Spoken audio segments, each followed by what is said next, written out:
జై Srimannarayana. From 1 week నుంచి వెళ్ళి 10 days అవుతుంది. సరిగ్గా నిద్ర లేదు, కడుపు నిండా తిండి లేదు.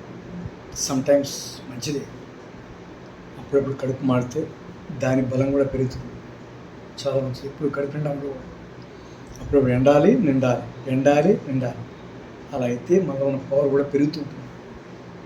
Thank you friends. జై శ్రీమన్నారాయణ.